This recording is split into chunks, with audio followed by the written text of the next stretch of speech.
how to fight aging. Fighting diseases of aging and fighting aging has disease. So what exactly that means is we have two platforms to fight aging and to fight diseases of aging. First platform is to kill all cells. This is called Senolytics, killing senescent cells. So this is very exciting. And this all came to news to me. So about 8 years ago, a guy at the Cleveland Mayo Clinic called James Kirkland, he found out that if you kill senescent cells, you start to rejuvenate the body. So very peculiar. So senescent cells, just to give a little bit of a background, when a cell multiplies, at about the 50th cell division, it undergoes what's called senescence, which is like it becomes a zombie. It doesn't die, but it doesn't really live either. What I mean is, it sits there, and originally we just thought these cells accumulate and do nothing. This Dr. Kirkland and people after him found that the senescent cell starts to produce different senescent-associated secretory phenotype proteins. What that means is, once the cell reaches this critical 50 doubling, it produces all these poisons that poison the cells around it. So aging is an infectious process, infectious senescence. How do we know this? Because he published papers where he would take cells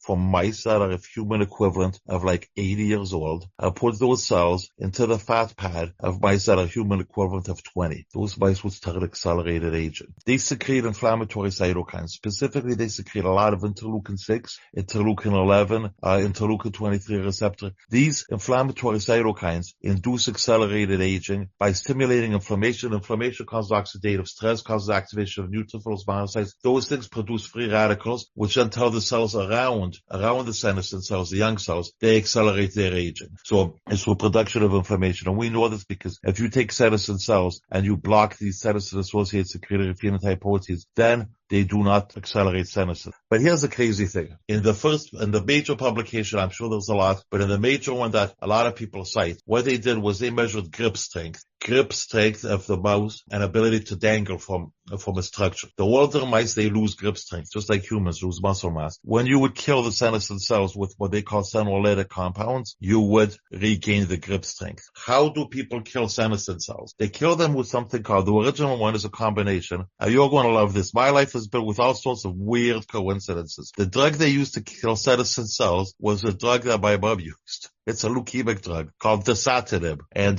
they found, this Dr. Kirkland found, that Dasatinib, we still have some Dasatinib at home, by the way. But what they do is Dasatinib combined with a natural drug called Quercetin. This combination of Dasatinib and Quercetin induces selective killing of most of the senescent cells. And how it does this, by the way, is because the senescent cells rely on a protein called BCL2. See, BCL2 stops cells from dying. So when a cell decides it's going to be senescent, it upregulates this BCL2 so it doesn't die, but it doesn't live. And what I mean by doesn't live is it stops performing its usual function. So for example, a liver cell's function is to have cytochrome P450 and detoxify stuff. A senescent liver cell still hangs around, stops detoxifying stuff. It just sits there and gathers space. But then what Dr. Kirkland found on people after him is that it spits out this toxic stuff. So here's the bottom line. If you kill senescent cells, and there's so many publications, they're coming out at a geometrical rate. If you kill senescent cells, you improve a lot of the human chronic conditions. Big peer-reviewed papers published, for example, disc degeneration, like lower back pain, where the nucleus pulposus cells that maintain the cushion in